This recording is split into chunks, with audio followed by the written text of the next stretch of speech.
साहब अमर रहे, बाबा साहब का अपमान नहीं सहेंगे, नहीं सहेंगे, नहीं सहेंगे, बाबा साहब का अपमान नहीं सहेंगे, नहीं सहेंगे, नहीं सहेंगे। देखिए, मुझे दुख है आज इस देश में जहां दलितों को, पिछड़ों को और ख़ास तौर पे अल्पसंख्यकों को जिस तरीके का बर्ताव हो रहा है, ये बहुत निंदनीय है।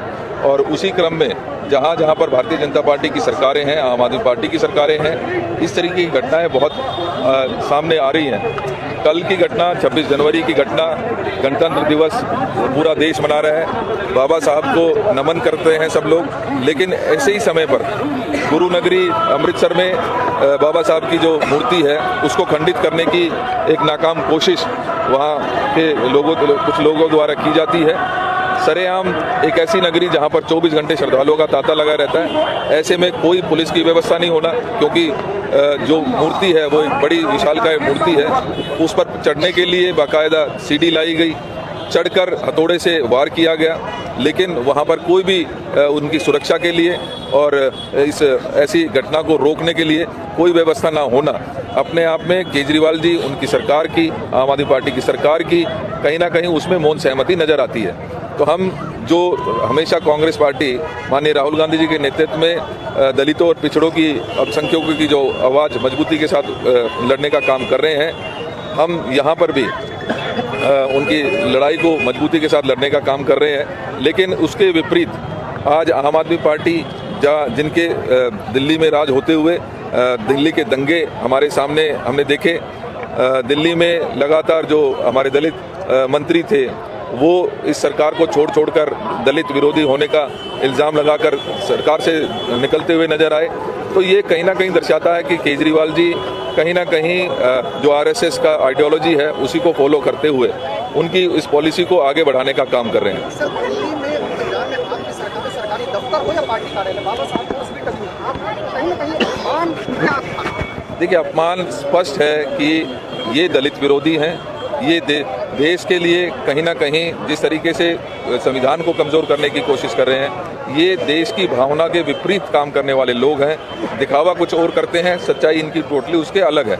मैं अभी बता रहा था कि जब दिल्ली में दंगे हुए, एक तरफ एक पार्टी उसमें आग में घी डालने का काम कर रही थी और दूसरी तरफ केजरीवाल जी अपने बंगले से बाहर निकलने का जहन नहीं उठा पाए। तो ऐसा प्रतीत होता है कि कहीं ना कहीं मौन सहमति और इसमें आम आदमी पार्टी की सरकार की, केजरीवाल जी की लगातार बनी हुई है कि किस तरीके से दलितों को इस पूरे सिस्टम से निकाला जाए, किस तरीके से उनको और दबाया जाए। और इसी प्रकार से आज मैं अगर बात करूं कि हम जहांगीरपुरी में हैं, जहांगीरपुरी में इसी तरीके की घटना कुछ सालों पहले हुई थी।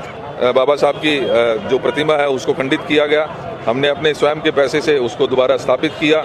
और मैं बात करूं यहाँ के दंगों की भी, तो कोई व्यक्ति उन दंगों के बीच में यहाँ पर पहुँचा नहीं। सिर्फ देवेंद्र यादव अपने भाइयों की, अपनी बहनों की सुरक्षा और आपस में सौहार्दपूर्ण वातावरण कायम करने के लिए सिर्फ और सिर्फ देवेंद्र यादव यहाँ पहुँचे।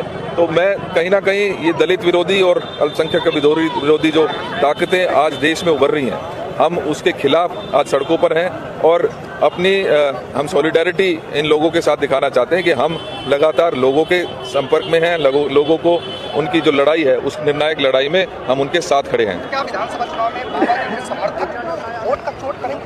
निश्चित ही देखिए, जनता के पास वोट की चोट है और मुझे पूरा विश्वास है कि जनता जो है वो चोट मारने का समय पर काम करेगी और निश्चित ही इन ऐसी जो दलित विरोधी, अल्पसंख्यक विरोधी जो ताकतें हैं उनको सत्ता से बाहर करने का काम करेगी।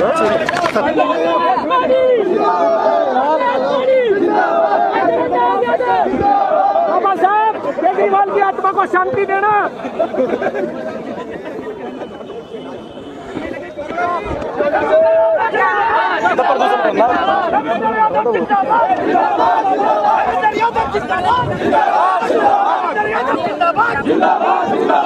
देवेंद्र यादव संघर्ष करो, संघर्ष करो, हम तुम्हारे साथ हैं।